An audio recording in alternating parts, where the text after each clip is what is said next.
Listen up, get ready, I'm not gonna take no more. There's a revolution, a revelation going on in my soul. Buckle up, get ready, we're not gonna sit back. Okay, everybody, our next guest is the one and only Daniel Biss, and we've known him for a while. He's had a number of elected positions here in the great state of Illinois. He's been a state representative, a state senator. He didn't make it to the governorship, but he then became the mayor of Evanston. He is running for the 9th congressional seat, Jan Schakowsky's seat, and we're going to talk to him today mainly about ICE because, as most listeners and viewers of this show know, we've talked a lot about ICE. They're in our communities, in Chicago, in our surrounding areas. They hit Evanston heavy the other day. So we asked Daniel, the mayor of the great city of Evanston, to give us a little report on what's been going on with ICE to our up in our northern neighbor. Well, thank you, Michael. It's been awful. And we'll talk, I hope, about what we are doing as a city and the extraordinary work that community members are doing to rise up and keep each other safe. But let me start by answering your direct question of what ICE has been doing.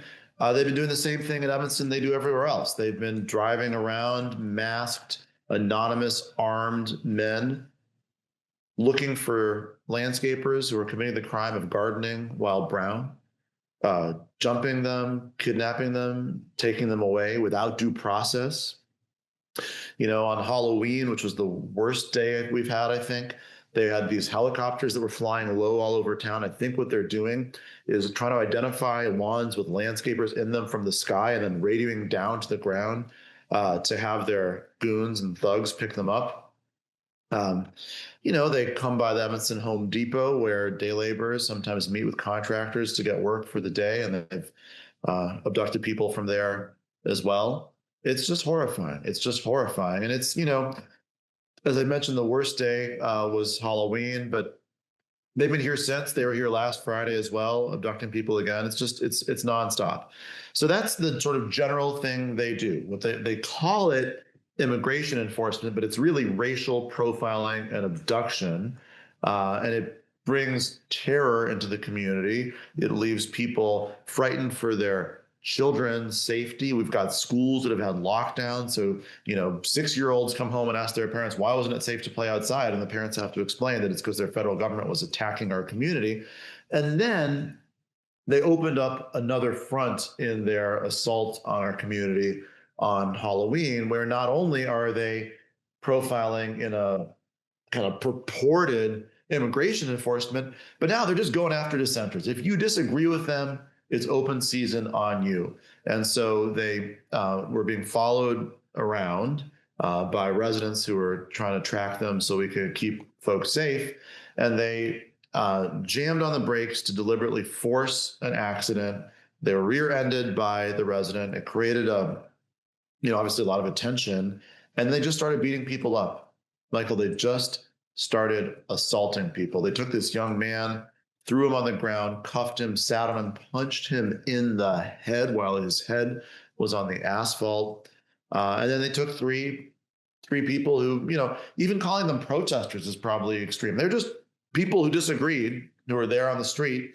And after they were done beating them up, they abducted them, took them downtown, and eventually, I think, released them from the FBI offices in downtown Chicago. It's a reign of terror is the bottom line. It's a reign of terror. I mean, it feels like we're under a military occupation from our own government, and people are frightened and people are at risk. But the incredible thing is that people are standing up and fighting back, and that has been a beautiful, beautiful thing to see. Yeah, I've been really impressed with the Instagram things I've seen of people in Evanston, certainly here in Rogers Park, too. I know they grabbed 10 people in the last week. People are quick to come out with their whistles, young people on bicycles up in Evanston, neighbors turning out. I did see some video of one of the ICE people pulling a gun on someone. Do you remember that? Can you tell us anything about that? Yeah. If you commit the crime of having a different opinion than Donald Trump, they punish you by pulling a gun and pointing it at your head, right? So you've got a scene of like these ICE guys, they have guns, and the residents just have like the First Amendment and a conscience, and a whistle, and they're literally pulling their gun and pointing it at people's heads. And I want to explain the point of all this, Michael. They understand that if everybody who is horrified by their behavior stands up, speaks out, pushes back, they cannot succeed. And so their very clear goal is to intimidate dissenters out of speaking up. They want us too scared to fight back. And, I'm not going to say people aren't scared. People are scared. You have a thug, a goon in a military outfit point a gun at your head. That's scary. But being scared is different than being intimidated. And we in Evanston will not be intimidated. Daniel, do you know how many people have been seized in Evanston? Is there any way you can get those figures, or no? They don't tell you. The only thing they tell us is in the old days, when we thought things were bad and they would have a warrant, they would be looking for a particular person for a particular reason. It might not be a reason that you or I would agree with, Michael, but at least it would be a particular person they were looking for a particular reason. They would go to a judge, they would get a warrant, and they would call our police department and they would say, we have a warrant for someone in Evanston. We're coming into town today to execute that warrant. They wouldn't say who, they wouldn't say when, they wouldn't say where, they wouldn't say why, but they would at least say we're coming because of a warrant. But now when they just drive around looking for people who, in their opinion, look like they're here without documentation, which is to say people here whose skin is brown, they don't say they're coming. They don't say what they did. And so, community organizers and community activists, and to some extent the Evanston police, when we're able to get information and we try to piece that information together, but we're never exactly positive how many abductions occur. Have you, the government up in Evanston, have you been in touch with Chicago people like Andre Vasquez is head of the Immigration Committee? Certainly there's a lot of people in Chicago who are really upset about this too. I wonder if the two governments are talking to each other at all. I talk to Andre all the time. He's a great partner. We share information, we share ideas, we share best practices. When Chicago issued an ice-free zone executive order, our reaction was, hey, good idea. We're going to steal it. And we're very enthusiastic for them to steal our ideas too. And also just to share information because, Evanston borders Rogers Park. So Protect RP has been an extraordinary mobilization of people working to keep Rogers Park safe. And they've been great help to us. They've helped give us best practices and ideas. And they've supported us here in Evanston as we're trying to fight back too. There's been a number of people who today are being incarcerated for their activity out in Broadview. And I know you were out there too. What can you describe the scene a little bit? And I guess the real question I want to get to is sometimes the Illinois State Police and the Chicago Police Department seem to be helping ICE. I'm not sure if that's true or if that's just the way it's looking on the video. What can you say about any of that? Well, I have not been there most of the times that the state police have been there. Here's what I can tell you about Broadview. The protesters, when I was there, were always nonviolent. They were always unarmed. They are, they might have a ukulele, right? Or maybe a pocket constitution. But these ICE monsters, they've got AR-15s, they've got tear gas, they've got pepper balls. And so it was very, very, very, very, very clear who's the aggressor, who's engaging in violence, and who's engaging in non-violent resistance. And the ICE people were absolutely brutal. I mean, I was tear gassed personally. I was shot with pepper balls numerous times. Lots of other protesters were treated worse than me. And basically it's about intimidation, right? They're trying to say, if you dare raise your voice against our reign of terror, we're going to come for you. By the way, here's something very interesting, Michael. The first time I was there were these two snipers on the roof. I think one had an AR-15 and one had like some sort of chemical weapon. I think probably a pepper ball. Those are the ones that I think have the longest range, I think. The second time I was there were 4 guys on the roof, not 2. The first 2 were, the same kind of arms as the previous week, but the other 2, they're holding cameras. They're showing off the fact that they're photographing you. They want you to know that they're looking at you, they're watching you, they're identifying you, your name's on a list, and they're coming for you, because the whole thing is about brutality and intimidation. They want people to be frightened out of standing up and resisting. Let me ask you about this guy, Bovino, who's kind of head of their operation. Yeah. And the news the last 2 days has him leaving Chicago, heading probably to New Orleans or maybe somewhere in North Carolina. This is the guy who has thrown tear gas canisters. He's the guy that the judge has asked for regular reporting. What do you think this means, this report of him being deployed somewhere else besides Chicago? Well, first of all, Bovino is just a common criminal. He's just a thug. That guy belongs behind bars. And if there's any justice in the world, he'll wind up there. Look, who knows what's in these assholes' heads, right? Maybe the resistance was too much and they want to go to a place where people are less well organized to fight back. Maybe the weather is not nice in Chicago in the wintertime. Maybe they've proven their point and they were going to go somewhere else. Maybe they're lying and they're not leaving. They lie all the time. They lie all the time. So, we'll see what it means. But what I would say is they have done 2 things clearly in the Chicago area. Number 1, they have effectuated a grotesque reign of terror. They have attacked families. They have targeted communities. They have left left children without parents. They have left families without breadwinners. They have left whole communities torn apart and fearful.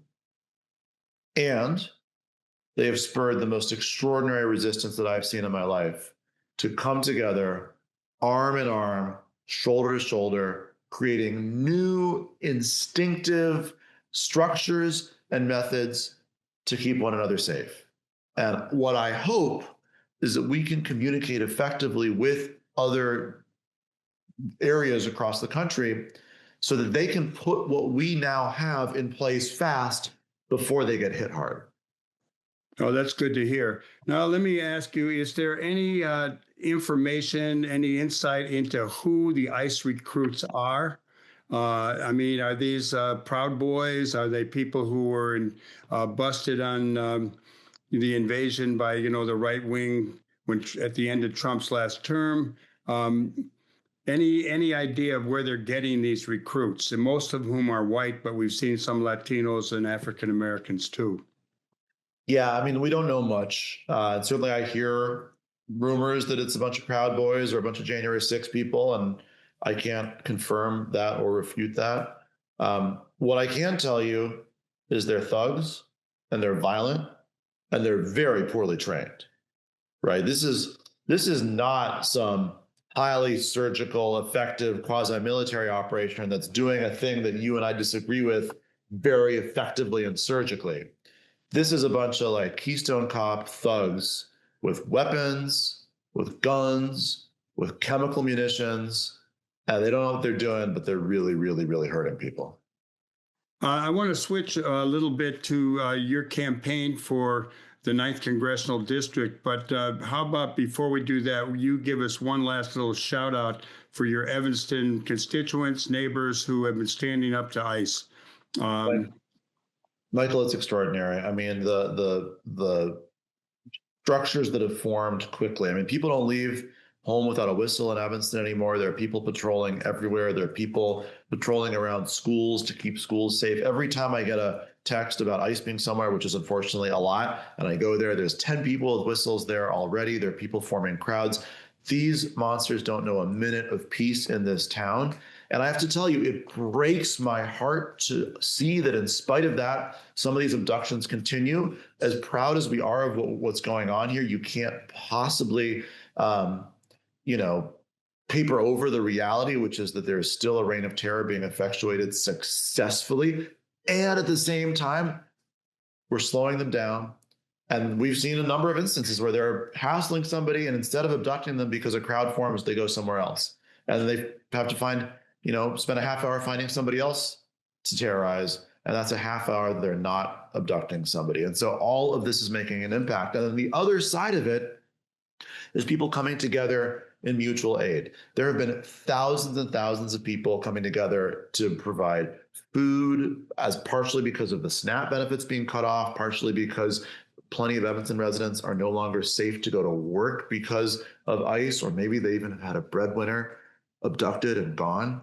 And people are coming together with incredible amounts of food and other needs and gift cards to make sure that we are doing what we can to support our neighbors in our community. It is a clear show of who we are as a community. It's a show of what solidarity is. And my fervent hope is that long after these monsters are consigned to the dustbin of history and justice is brought to them and they're put on trial, the structures we've built to lift each other up, protect each other, and support each other continue in this town, because it's going to be incredibly powerful in making sure that everybody in Evanston has what they need to live a thriving life. Well, Daniel, I want to thank you for filling us in on the ICE situation. That was a good report, and I'm glad we're going to be able to share it with a number of people. And I'd like you, in the last few minutes that we have, to talk a little bit about your campaign for the 9th Congressional District to be a rep in the U.S. government, in the House of Representatives. And I'm wondering, first off, I've seen you run for a number of offices and hold a number of them. I wonder what we're doing such a great job as the mayor of Evanston, why you decided you wanted to be a congressman. Well, this is where the emergency is. I mean, I am so motivated by what's going on now. I've never felt this way in my life. Genuinely, I've never felt this level of fire and motivation as I do now. And I will do whatever I can to keep my residents safe. And it is, it's kind of hard to sleep at night because there's not enough that I can do. And the real place to end this nightmare is in Congress, is in Washington. And so I just feel like I have to be in this race, in this moment, to be a part of ending the nightmare, pushing out this regime, and building a federal government that actually solves problems for people, doesn't attack people. I'd like to ask one more question, and this could be a challenging one, but I want to talk a little bit about Israel and Gaza. As you know, there's been a lot of resistance to the war against the people of Gaza, and there's been mixed opinions by a number of people. I'm concerned that the youth who I think pulled back from voting for Biden over the Gaza issue, this has not been resolved. And the Democratic Party seems sort of split on it. And I'm wondering where you feel you're at right now and what are the issues that you're watching and paying attention to. I'm glad you asked, Michael, and it is a tough issue, but I've also been really clear about where I stand, which is risky politically, but I think it's important. I think it's the right thing to do. And I think every candidate should be transparent and honest and direct about where they stand on this issue, because it's tough and because people have a right to know. And you, I think, have a responsibility to show yourself as willing to actually put yourself out there in support of a cause that matters. So let me tell you, I have a real connection to Israel. My mom's parents were Holocaust survivors. They moved to Israel with my mom when she was 2 years old in 1948. I grew up visiting there in the summer. My whole extended family on her side is still there. And my parents still have an apartment in the address where my mom grew up in Israel. So Israel's right to exist as a Jewish democratic state means a lot to me. But that doesn't mean that I can't see what the Netanyahu government has been doing. First of all, in Gaza for these last 2 years, starving children, bombing hospitals and schools, an unbelievable amount of unnecessary death. But also, frankly, what's been going on for years in the West Bank, the expansion of the settlements, the looking the other way or even condoning of settler violence. And I think it's pretty obvious that the U.S. can't just pretend that by saying, hey, Bibi Netanyahu, please don't do what you've been doing, we're going to make any progress. We've tried that for 20 years. It doesn't work. We have to actually use our power to change the direction, to move toward a real two-state solution where both people live side by side with peace and dignity and self-determination and justice.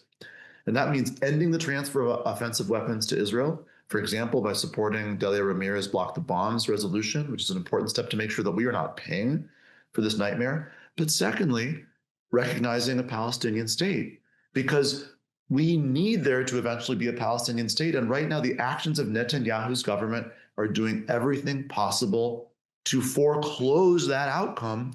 And so the U.S. needs to plant a flag in the ground and then make sure that our policy is organized around a commitment to having a viable, truly politically and economically free Palestinian state with real self-determination. And so that's what I'm going to be pushing for as a member of Congress. I think it's the right direction for the country and the world, for Palestine and for Israel, and frankly, for the Democratic Party as well. Daniel Biss, it's always a pleasure running into you, talking to you. And we got about a year until the 2026 election. So we'll have you back on before then to talk about running for Congress. Michael, thank you so much. I appreciate everything you do. Thank you.